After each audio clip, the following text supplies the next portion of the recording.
Credit card fees eroding your bottom line? PayJunction's integrated smart surcharge solution offers built-in compliance tools, simplified reporting, and thoughtfully designed customer-facing terminals that protect CSI. Some dealers are saving over $130,000 annually per rooftop. See it in action at payjunction.com/auto. Welcome to Daily Drive for Tuesday, October 21st, 2025. I'm Kellen Walker in Las Vegas. Today on the show, GM's profits plunge, but the company's raising its forecast for 2025. GM's also pulling the plug on its BrightDrop electric vans. And Canada cuts off its EV incentive program. Plus, Automotive News Europe's Peter Siegel joins the show to break down everything you need to know about the Nexperia chip crisis and what comes next. I don't think anyone really wants to see factories idled, even the Chinese government. There's probably a way out of this. Let's run through all the news you need to know to keep up in the auto industry. General Motors is feeling confident about the rest of the year, even after a rough quarter. The automaker raised its full-year earnings forecast for 2025. It said import tariffs won't sting as much as expected. GM now expects adjusted earnings between $12 billion and $13 billion. That's up from its earlier forecast, even as it trimmed the top end of its net income guidance to $8.3 billion. But third quarter profit plunged 57% to $1.3 billion. That's largely because of a one-time charge from scaling back its EV plans. Meanwhile, GM plans to end production of its BrightDrop electric vans in Canada as the market for them has struggled to gain traction. CEO Mary Barra made the announcement on the company's third quarter earnings call this morning. This is not a decision we made lightly because of the impact on our employees. However, the commercial electric van market has been developing much slower than expected, and changes to the regulatory framework and fleet incentives have made the business even more challenging. Barra says GM is assessing its CAMI assembly plant in Ingersoll, Ontario, for future opportunities. And after months in limbo, Canada's electric vehicle incentives program is officially over. The Incentives for Zero-Emission Vehicles program, or IZEV, offered customers up to $5,000 off battery electric and plug-in hybrid vehicles. The department responsible, Transport Canada, has now confirmed that the program has ended. That reverses months of messaging that suggested that the program was only paused. And those are today's headlines. You can find more details on all those stories at autonews.com. This week, we're breaking down our latest auto industry sentiment index, which tracks how automaker, retailer, and supplier executives are feeling about the health of the overall auto industry and their corners of it. Yesterday, we discussed falling sentiments among automakers. Today, our own Jake Neer speaks with Automotive News retail reporter Mark Homer about how dealers are feeling. Mark Homer, welcome back to Daily Drive. Thank you. It's great to be here. So yesterday we had Larry Veliquette on to talk about the overall index results, plus how automakers were feeling. It was interesting to me how Larry was talking about how automakers and suppliers are seeing their sentiments kind of go in the wrong direction, or at least reflecting a tougher reality for them. But that was offset by an increase in sentiment among retailers. So what's going on there? Why are they feeling at least a little bit better overall? A little bit is key here. All of their scores improved a little bit in the low single digits, but that's noteworthy in and of itself because when they were pessimistic earlier in the year, the situation hadn't played itself out. And now that the tariffs are in play, now that the interest rates dropped a little bit, it's given dealerships time to plan, adapt, and pivot and get it done. So basically, it's not necessarily that things are improving in a material way. It's more about their own ability to manage the uncertainty and manage the ways that things are, kind of up in the air right now. Well, it's a little bit of both, actually. I mean, the main score was up close to 4%, and that's a good thing.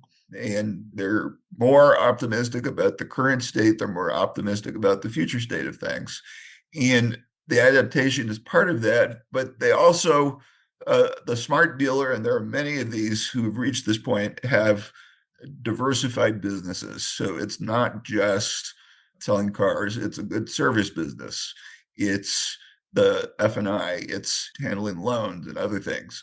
They are making money in other places. They're selling more used cars. I mean, they're getting it done. So you had a chance for this piece to talk with Brad Atkins, who's the CEO of Atkins Ford in Winder, Georgia. What were some of the things that he had to say, and what parts of that conversation stuck out to you? Well, he basically is a great example of somebody who takes the long view, both backwards and forwards. And he reflected on all the other economic crises that dealerships have gotten through and even excelled as they got through it. We had the economic crash in 2008. We had the dot-com crash at the turn of the 21st century. And these are crises. They cause problems. They figured out how to sell cars. And his point is, this is another challenge or a set of challenges, and dealers can figure that out. And they either did or are doing so.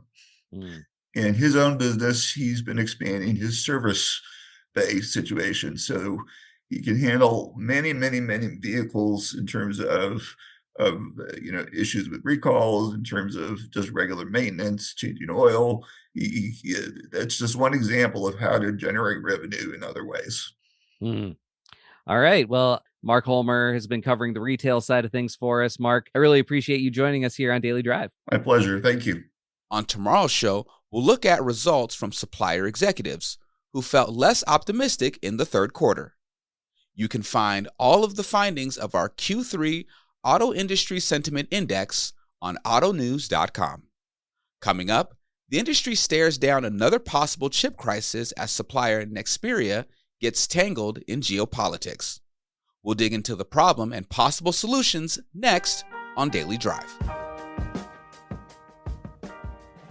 Automotive News Shift podcast brings you the latest on automotive technology, trends, and transformation. I'm Hannah Lutz. And I'm Molly Boygon. We're the new co-hosts of Shift, and we're excited to bring you new conversations with experts and industry insiders like this one with Larry Dominique, president of LD Management Consulting. I do believe the legacy OEMs are falling into a trap. They've got to find a way to, in some ways, build a new airplane while they're still in flight. Catch Shift, available every Sunday, wherever you get your podcasts. What if your dealership could save $130,000 per rooftop with one simple switch? Automotive leaders are under constant pressure as labor, parts, and processing costs climb. That's why dealers are turning to PayJunction's Smart Surcharge, a cost-cutting tool built for auto with DMS integration and CSI protection in mind.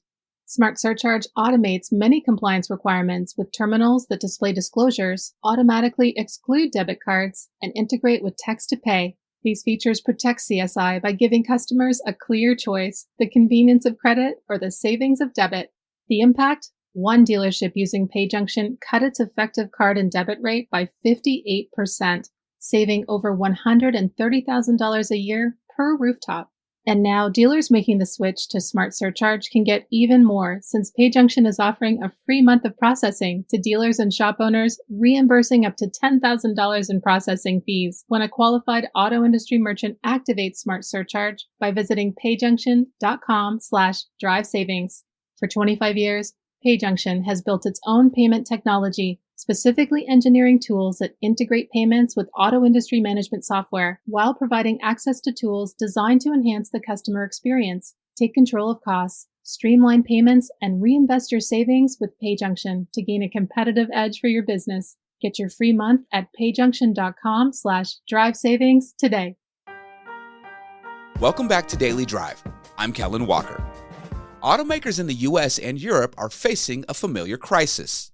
A disruption in the production of semiconductors threatens to halt the supply of critical parts. Chipmaker Nexperia's complex production issues could idle assembly plants and lengthen delivery times. Our own Jake Neer talked about all of it with Automotive News Europe editor Peter Siegel. He reached Peter at his home office in Paris. Peter Siegel, coming to us from Paris. Really appreciate you joining us today on Daily Drive. Hi, Jake. Thanks for having me. So I know that even within our newsroom and having talked to people who follow the industry but might not know the ins and outs of the chip supply chain, talk about Nexperia as a company. You know, how many tentacles did they have throughout the industry as a whole? We asked the question: is this just a BMW issue? Is it just BMW, Volkswagen, and a couple others? How big of a chip maker is this? They're actually quite big within their niche, and their niche is what I would say are mid-tech chips. They're not the highest, most sophisticated you see on, for instance, self-driving cars, but they are involved in lots of different systems, braking, lighting, switches, wipers, things like that, all the things in a modern car that have to work together. And they are one of the companies that makes these sort of mid-tech chips, and they're very important. Just a quick background on them. They were spun off of Philips. Philips had a division called NXP, which is one of the biggest chip makers in general. And then this was one of the units of NXP. So in the sort of the tech world, this is not uncommon. These sort of commodity chips were sold off to Chinese investors in around 2017, I believe. And that's the company that became Nexperia. So they've got about 12,500 employees, factories mostly in Europe and China. Got it. And now they're at the center of this sort of international dispute. What's going on there between China, the US, and the Netherlands as well? Yeah, so this is really getting into sort of a high-level geopolitics here. But, the US and China have been sort of locked in this escalating trade war, even going back way beyond the current Trump administration. So towards the end of 2024, Nexperia's parent company called WingTech was put on a U.S. sort of sanctions list. It didn't seem to apply to Nexperia at the time because it was the parent company, and things, it wasn't really a warning sign. And then from what we know and from what other news organizations have reported, the U.S. In the spring of this year began ratcheting up pressure on the Dutch government. I should go back quickly and say Nexperia, like Philips, is registered in the Netherlands, so it's a Dutch company. Putting pressure on the Netherlands to say, look, we don't think that WingTech is a completely friendly company. We with a lot of Chinese high-tech companies, there are concerns about intellectual property transfer, intelligence transfer, things like that. And the Dutch government kind of didn't do anything for a while. And then on September 29th of this year, the U.S. extended these sanctions that had snared WingTech to include subsidiaries. Ergo, Nexperia was then exposed to these sanctions, which are essentially you can't export these chips. So the very next day, the Dutch government took over Nexperia, which sent everyone into a tizzy. The Chinese government just said, wait a second, what are you doing here? So in retaliation for that, they imposed a do not export notice on Nexperia chips from China. And that's important because while Nexperia made a lot of chips in Germany and the UK, in addition to China, a lot of those chips were shipped back to China for processing and then sent out into the global supply chain. So this is what sort of set off all this frenzy among automakers and suppliers, because as you asked earlier, it's not just BMW. It's Stellantis uses these, Volkswagen uses them. I would assume that every company uses them in some way, shape, or form. And it's not that easy to just say, okay, we use them or we don't, because they often come from tier 1 or tier 2 suppliers in prepackaged assemblies. So you really have to drill down and say, okay, which tier 1 suppliers are using these chips? And the tier 1 suppliers, such as Bosch, would have to say, okay, which of our suppliers are using these chips? So you can see where the problem is. And to make a long story short, several automotive trade groups have warned that there's only a few weeks' supply of these chips left. So if they can't get out of China, we could potentially be looking at the worst supply chain disruptions that could involve literally shutting down the plants. And we all remember what happened in COVID, the last chip crisis, Ukraine war, things like that. So it is really quite a big deal at the moment. Absolutely. And Peter, this is fascinating because it makes me wonder if this is sort of I don't know if canary in the coal mine is the right word, but it's like as geopolitical tensions ramp up, as the trade wars continue, and as we're moving more toward things like, software defined vehicles, higher tech, those sorts of things where IP is so important and technology becomes such a huge part of the industry, you got to wonder if this is sort of one of those things where, if we don't learn our lessons from this, we gotta figure out what to do in the future. We're probably going to see more of this going forward. Yeah, absolutely. And in fact, the Dutch government invoked a Cold War era law to take over the company. They were basically citing national security, saying, we think that having these chips, this was implied but not explicit, we think that having these chips controlled by a Chinese company is not good for our national security. Now, whether that was a pretext or not, that is the law they cited. And Europe has been trying to create its own homegrown chip industry, but it's not so easy. I mean, these are, it takes a lot of time and money to start up a chip factory. And at the moment, a lot of these sizes of chips are in the hands of not necessarily just Chinese companies, but a very few large players, such as TSMC, which is a Taiwanese company. The chip part of the automotive supply chain is very knotty, and it's very hard to sort of just say, well, we should have a robust chip industry in the United States, in Europe.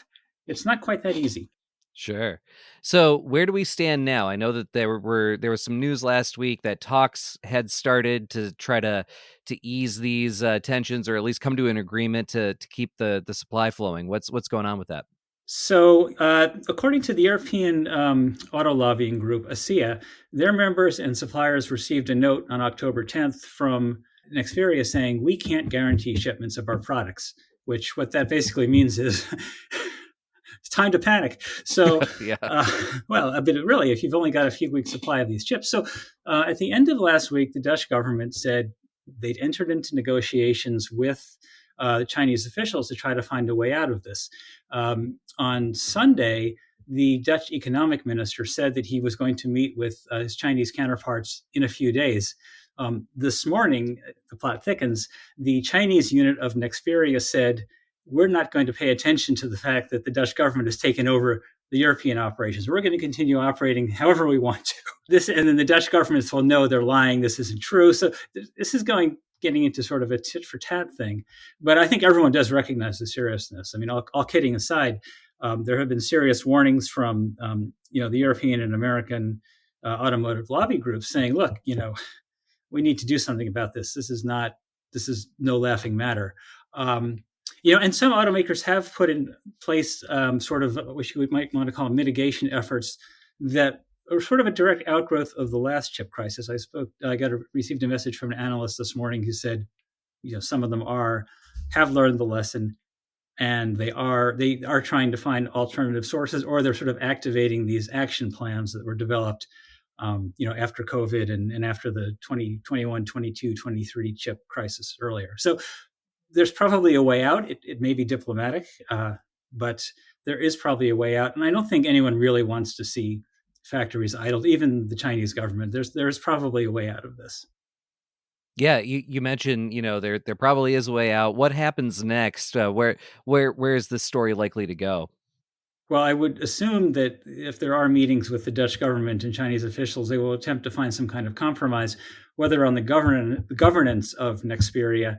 There's a whole another line of a storyline there involving the head of Wingtech, who was also the head of Nexperia. He was a Chinese businessman, and the Dutch government has accused him of taking money out of the Netherlands and sending it to China to bolster his operations there. It's a real soap opera drama, but I do think that there will be some sort of compromise on the governance of Nexperia, whether it returns to a Dutch CEO, whether there is a Chinese executive who could be acceptable to the Dutch government, and potentially also to the Americans. I don't know if I'm assuming too much by saying the Americans are probably aware of these negotiations, but I think that's fair to say. Well, it's going to be fascinating and probably really important to see how this tangles or untangles going forward. Peter Siegel is news editor for Automotive News Europe, based in France. Peter, thank you so much for joining us. Really appreciate it. Thanks. I appreciate it, Jake. Take care. That's Daily Drive for today. I'm Kellen Walker. Thanks to Automotive News journalists Lindsay Van Hully and Mark Homer for their reporting for today's podcast. We also had reporting from David Kennedy of our sibling publication, Automotive News Canada. You can get the latest news on supply chain disruptions, automaker earnings results, and everything happening in the auto industry at autonews.com. We'd love to hear from you. Let us know what you think of the show and the topics we covered today. Send us an email at dailydrive@autonews.com or leave us a voicemail at 313-444-2774. And if you enjoyed the podcast, remember to like, leave a review, and subscribe so you never miss an episode.